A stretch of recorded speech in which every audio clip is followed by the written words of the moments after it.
I think the key thing, Phil, is don't walk in there trying to sell the physician something. Walk in there with your genuine desire to help your and their patients. Sometimes you want to refer to them to get them sleep tested and say, how can we collaborate? We're working together to help our patients sleep better, live longer, not snore, all these things that we're talking about. And if you go out with that attitude, it will pay off. Welcome to the Phil Klein Dental Podcast. Obstructive sleep apnea, commonly referred to as OSA, affects 25% of adults, yet 80% of cases go undiagnosed. And we know that sleep-related breathing disorders can cause havoc on a patient's oral and systemic health. And with so many patients having OSA, dentists have an amazing opportunity to treat these patients that are already patients of record. They should be screened and tested for OSA, and doing so will not only help the patient, but it can bring a whole new revenue stream into your practice. And as you progress with this and get the proper training, you can begin treating these cases, offering your patients an invaluable service. And according to our guest today, Dr. Guy Yatros, treating patients with OSA can become the most profitable part of your practice. But there are some caveats you need to know before starting your journey into dental sleep medicine. One important bit of advice is that it's difficult to do it alone. In other words, you should consider working with a third party that can help you with everything you need to make the dental sleep medicine part of your practice run smoothly. And that involves training, a variety of testing tools, and of course technology to help you bill and collect for OSA services. So let's get started with our guest, Dr. Guy Yatros, a general dentist with decades of experience with dental sleep medicine, and Lisa Fisher-Hurt, an industry veteran with 25 plus years of medical billing experience. Both Dr. Yatros and Lisa are affiliated with Dental Sleep Solutions. Dr. Yatros, Lisa, thanks for joining our show. Well, Phil, it's a pleasure to be here too. Yes, Phil, thanks very much for having us. Yes, our pleasure, our pleasure. It's an interesting topic, and I think it's important. I'm doing a lot of podcasts with KOLs, key opinion leaders, that are claiming to have a airway-centric practice. So this is actually very appropriate that we're talking to you guys. So just to make it clear to our audience from the get-go, this episode will not only focus on obstructive sleep apnea and other airway conditions that affect oral and systemic health, but will also address the business end of the airway-centric practice. In other words, there's more to billing and collection when it comes to sleep medicine services than, for instance, a 3-surface composite resin. So it's a little bit more complicated than that, and it's a great thing to get into airway services for your patients for many, many reasons, but you really need to have an understanding of the business end. So we're going to be covering that in today's episode. But before we do that, I want to ask Dr. Yatros, why are sleep-related breathing disorders such an important issue for the dental profession, and what can dentists and hygienists do to identify those patients and treat them in the best possible way? And I do want to mention that we're not limiting ourselves to obstructive sleep apnea. We also would be on the lookout for other sleep-related breathing disorders like typical mouth breathing and upper airway resistance syndrome. First of all, 54 million Americans suffer from obstructive sleep apnea. That's about 1 in 4 adults we're talking about, and we could talk about the children for hours as well. So it's a huge, huge problem, Phil. And, you know, the dentists are in the best position to not only help with many of these patients, but also help identify the ones that are at risk, because probably less than 10%, 15% at the most of people who have sleep apnea even know they have it. So the dentists are there. They can help with screening. They can help this problem. And the problem's a big issue because it has a lot of symptoms that the patients have to deal with, and also has a lot of health ramifications that are just tons of health ramifications, such as heart problems and so forth. And so the dentist can help with this. And at the same time, it's really, really rewarding. I've been doing this 23 years, and you can help patients live better, feel better, sleep better, live longer. And at the same time, you can make more revenue in your office because medical insurances cover this a lot. It's a whole new revenue stream once you get the systems in place to do this. So it's rewarding for many reasons, helping the patients as well as financially helping your practice. Right. Now, when you first started treating patients, did you just focus on the screening and refer them out, or did it take you some time to ramp up and start getting into oral devices, physical therapy, breathing exercises, some ortho? How did that whole thing evolve? Well, it took a long time to ramp up, Phil. One of the things I say when I talk to new dentists doing this is, I sound like my dad. You don't know how good you've got it, because it was a lot harder then. We didn't have the systems in place that we have now. testing was much more difficult. You had to go to sleep lab. You can't do it at home as you can now. Dentists really couldn't be as involved. We didn't know as much as we know now. So yes, it took a long time for me to ramp it up because we were kind of some of the pioneers, but it doesn't have to be that way now. You can ramp it up fairly quickly as long as you get the proper training and understand, there's no, quick fix here. You do have to put some time in to learn how to do this. But if you put the time in, get the right training, the systems in place, you can really start helping a lot of people very quickly. So you're a GP, you're a general dentist, Dr. Yatros, correct? Correct, but I haven't done general dentistry in about 15 years. I focus solely on treating sleep apnea with, and snoring and sleep disordered breathing with oral appliances. But most dentists involved in this, that's not what you have to be. You can do both. And I did do both for quite some time. I just became passionate about this and wanted to focus my time on what I was passionate about. Yeah, that exactly was my point. Yeah, so I was just curious to know what part of your practice continues to be general dentistry and the restorative side. And obviously you just told us that you're 100% airway centric right now. So let me ask you this, Lisa.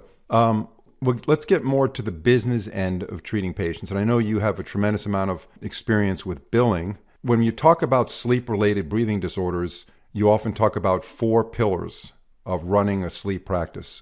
Tell us about those 4 pillars. Of course. So we feel like there are 4 pillars of dental sleep medicine, and that is screening, testing, treating, and billing. And you need to have those 4 items in place in order to have a successful dental sleep medicine practice.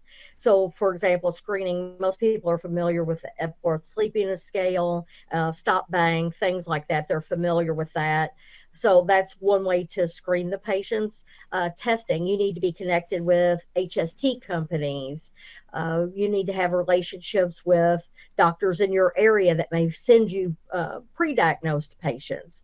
So there's a lot of things that go into that, but the screening, the testing, and the dentist are the key component to treating. That's where they really fit in extremely well into this whole program, and they're the subject matter experts over that.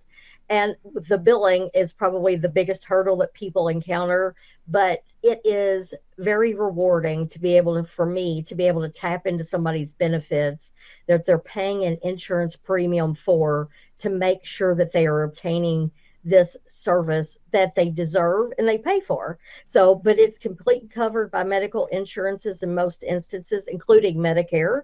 So that's great if you live in a populous area that has Medicare patients. It's absolutely covered by Medicare.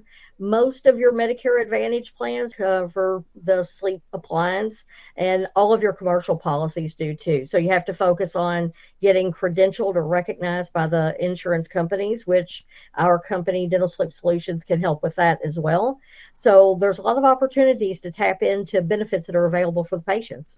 So we all know, especially the dentists know, Dr. Yatros and I, who went to dental school, there's only so much you can learn in the curriculum that's so heavily packed and condensed during that 4-year period. And some of us go on to a residency and they do some specialty work and so forth. But when it comes to airway issues that affect breathing during your sleep, that's kind of a thing you have to learn about in continuing education. I mean, there's some training that has to go behind really understanding that thoroughly before you can go out and claim to be a dentist that treats these kind of problems.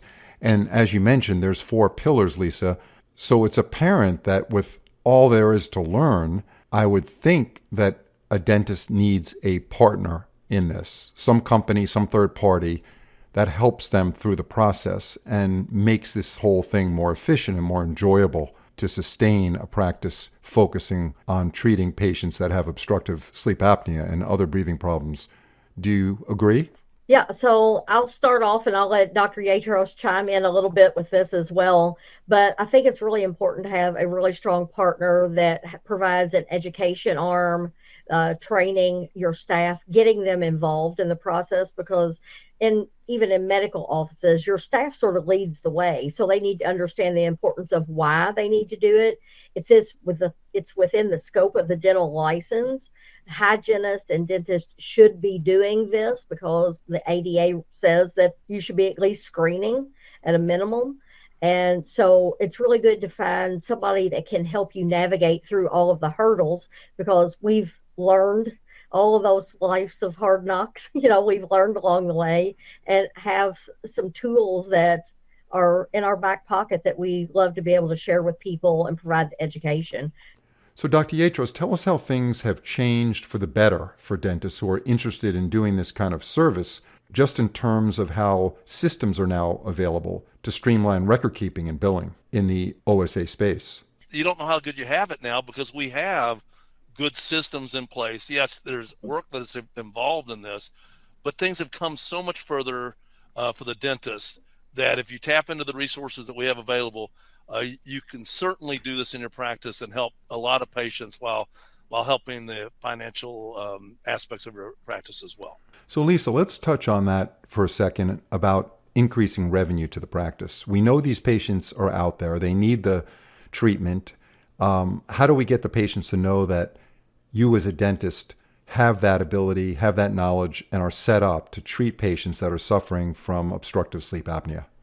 Well, like Dr. Yatro said, there's 1 in 4 adults that are undiagnosed with sleep apnea. So if you look just at your patient base in your general dentistry practice, you probably have a lot of people to start with right there.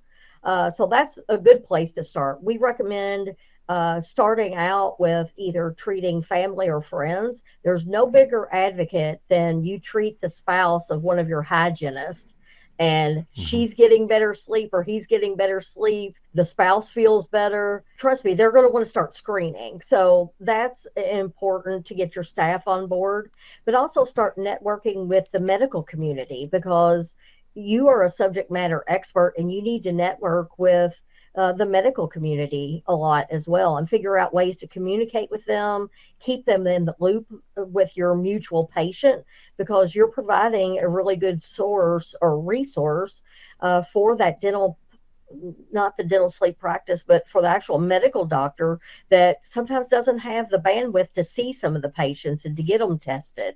So networking with the medical community and start with your actual patient base, you're already sitting on a pretty good amount of patients already just in your general dentistry practice. Dr. Yatros, could you give us an example of what a dentist would do with the medical community? Do they make an appointment to have lunch with the physician? Do they go to their practice and give a talk to 4 of their associates, like a lunch and learn? What are some of the things a GP, a general dentist, can do to get into the medical community? And what should they expect from that doctor regarding referrals? Well, yes and yes on both what you said there, but I want to emphasize starting with your patients of record and your friends and family. That you do that first. Get comfortable doing what you're doing. Don't make your first appointment to run out to a doctor's office when you don't really know what you're doing.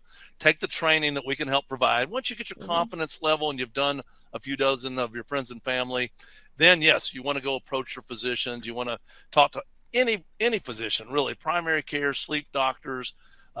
Just have a phone call with them, drop by their office, take them donuts, see if they are amenable to you bringing lunch by. And what to expect, Phil, anywhere from thank you for coming here. You don't know how much you're going to help our patients. We've been looking for someone like you to come walking through our office to help with these patients who can't wear CPAP. We're not interested in to shut the door on you. Okay, so you got to be prepared for both. But that's how I built my practice, starting with the screening, then moving to physicians. You certainly can do external marketing, pay-per-click and things like that are less expensive for dental sleep than they are for other things, but do it in that order. And then, stay with it. The physicians, they want to help their patients too. And you're not really, I think the key thing, Phil, is don't walk in there trying to sell the physician something. Walk in there with your genuine desire to help your and their patients. Sometimes you want to refer to them to get them sleep tested and say, how can we collaborate? We're working together to help our patients sleep better, live longer, not snore, all these things that we're talking about. And if you go out with that attitude, you're going to find a lot of physicians who are very open to working with you, but don't get upset if some of them aren't. Keep knocking on the doors. It will pay off. That's how we run my 3 offices in the Tampa Bay area here. So just curious, Dr. Yatros, what do you attribute the increased interest and demand for services related to sleep-related breathing disorders? And I know how important it is for a patient to breathe comfortably and normally during the sleeping hours, There's a lot of oral health ramifications to poor breathing habits during the sleeping hours. There's no question about it. It's related to the entire systemic health system, and we're learning that more and more as time goes on. But there seems to be more GPs entering this area of dental medicine and becoming in their community the airway-centric dentist. What's driving that the most in your mind? Well, patient awareness has gone way up, is part of it. The predictability of oral appliances for treating sleep apnea has gotten much better. If we have a moment, we can maybe talk about the technology that's helped that. And as patient awareness goes up, there's a new thing called Inspire out there. You see the commercials all over the country. Well, most patients aren't candidates for that. So they go to their doctors. They're looking for solutions. And we've gotten a whole lot better, Phil, at doing this. We do a really good job of helping most people's airways. And so it's becoming more predictable. So physicians are becoming more acceptance of it. Insurances are covering it. And then practice parameters set by the American Academy of Sleep Medicine have changed where they endorse, accept dental devices for mild to moderate apnea as a first line of therapy. That wasn't true when I first started it. So all these things are coming together. I think more dentists are looking at it as a revenue thing as well. But, let's start with doing it for the right reason. It's fun, it's enjoyable, and man, the revenues can certainly come because it's one of the most profitable things you can do as a dentist. It's interesting that you say it could be the most profitable part of a dental practice. I wasn't aware of that, but I do feel that the services are so important. They're so necessary. Poor sleep can affect so many things in your life, notwithstanding the obvious, which is the deterioration of your oral health. It has an effect on your emotional health. It could have a negative effect on your family, your marriage, your relationship with your children. You may have trouble at work, holding a job. It could lead to diabetic issues. It could even lead to dementia. So there's so many aspects to this when your body is not getting enough sleep. And if the culprit is poor breathing, it's fantastic that dentists could be on the front line on this and actually helping with the whole process of the obstructive sleep apnea that they're experiencing. Let's talk a little bit about the advanced technologies that are available that can contribute to the success of a dental sleep medicine practice. I know you mentioned there's new things that have come out that are very effective. What are some examples of tools or techniques that we as dental clinicians who are focusing on this in our practice can improve patient outcomes? Well, Phil, the first thing, of course, is digital scans. I mean, same things that are helping dental practice. The CBCT helps to some degree. The devices themselves have gotten much better. A lot of them are 3D printed or milled. They fit better. They're more comfortable, so the patients are more compliant. I'll talk in a moment about some of our EMR and things that we've developed to help dentists do this. But probably the biggest one is sleep testing. Not only sleep testing better for diagnosis, we now have the ability through very convenient and comfortable level 4 sleep recorders that we supply to our patients, most of them in the form of just a ring, that once we start their device and they're wearing it for a while, we can calibrate, we call it calibrate or titrate the devices very quickly, something I coined called fast track calibrations, where they'll wear this monitor at night for a week every night, and we'll move their device to various positions, and we'll be able to more actively find where the best jaw position that opens up their airway comfortably that gives us a better result. Before we were kind of just, stabbing in the wind. Where do we put the jaw? And we went by symptoms. And now when we send our patients back to physicians, we're getting much better results. They're going, yes, this thing is really working, which kind of goes back to one of your previous questions. Why is it becoming more popular? Because we're doing a better job, because we have better technology, and the technology is less expensive. It's affordable, so that we can supply these to our patients. And, if you're going to do this, you need to learn how to use this technology to better treat your patients with that. The last thing I'll say on that subject is, of course, having a predictable system, electronic medical record. If you're using something like one of the dental softwares out there, they just don't manage the patient flow for this. And one of the reasons, I don't know if you mentioned, but I'm one of the founders of Dental Sleep Solutions, and I helped develop this system, which helps dentists go from not knowing what to do to each step along the way and have an electronic medical record that helps them coordinate all these appointments and the training. And so that's what Dental Sleep Solutions DS3 did or does for dentists. When you started with doing this kind of treatment, you were using the typical electronic medical record systems that are available, like Dentrix, Patterson has one. I forgot the name of the popular one Patterson has. Eaglesoft, yeah. And there was so many of them out there for a while. Some of them have consolidated. So you saw the the deficiencies of these systems that, and basically it was slowing you down. You were becoming frustrated with trying to use the tools that were not really set up for this type of billing system and so forth. And then you developed this dental sleep solution. So tell us about that, because that's very important that dentists know that they need to be prepared for the whole process, from the 4 pillars that Lisa talked about, but also the business end of the practice, because if it becomes a frustrating situation, you're not getting collection, you're getting declined submissions of insurance, it becomes a nightmare and nobody wants to do it. So tell us about dental sleep solutions. Yeah, exactly right. I was doing this in my dental practice, trying to find an efficient way to do this. Tried to use, I was using, I think PracticeWorks was my software I was using. There were some dental sleep softwares out there. They just didn't help the patient flow. They didn't help me figure out how to screen and the workflow and the billing aspect. You might as well go get a cardiologist software and try to use it, or podiatrist software to manage your sleep patients. They'll do as good a job as a dental software because it's not the same thing. And so we developed this to make the systems better. And then as kind of did it for myself, and Rich Drake did it for ourselves just to help our own practices. And then we realized this could really benefit other people. So about 15 years ago, or more than that, I guess now, we decided to help let other people use the software we developed. And then everybody wanted training.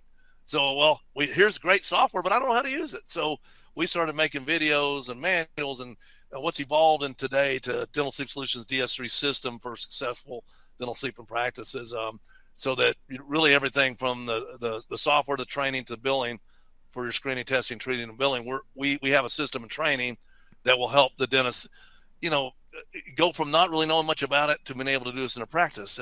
If you want to recreate the wheel, good luck. We spent 20 years between us and thousands of patients, and to be able to find a system that helps. And you could talk to any of our members.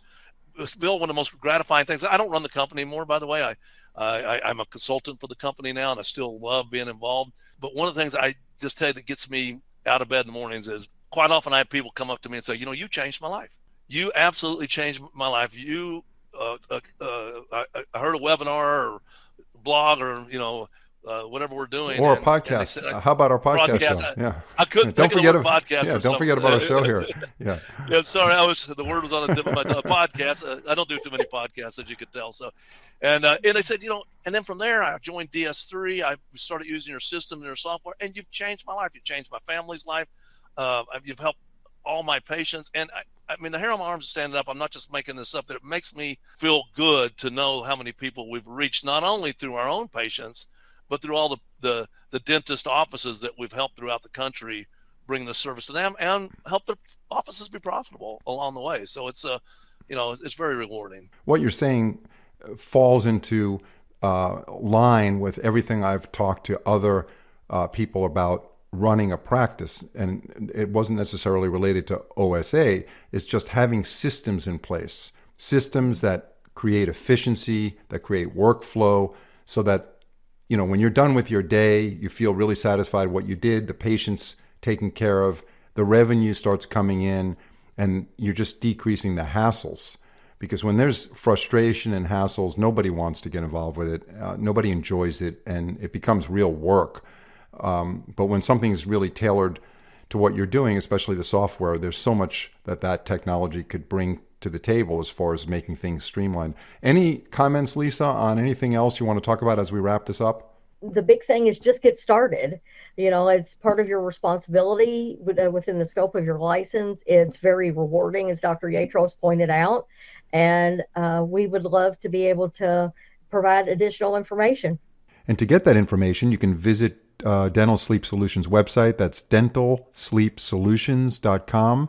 And I believe on that website you can schedule a demo to learn more about what Dental Sleep Solutions brings to the table to help you get started in your dental sleep medicine journey. So we really appreciate your time, Dr. Yatros and Lisa.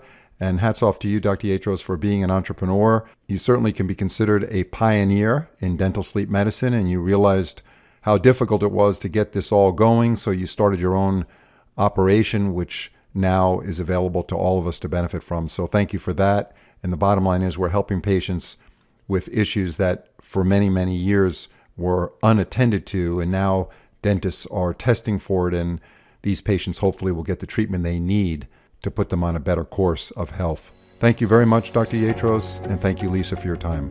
Thanks, Thank Phil. you for having Anytime. us, Phil. Thank you very much.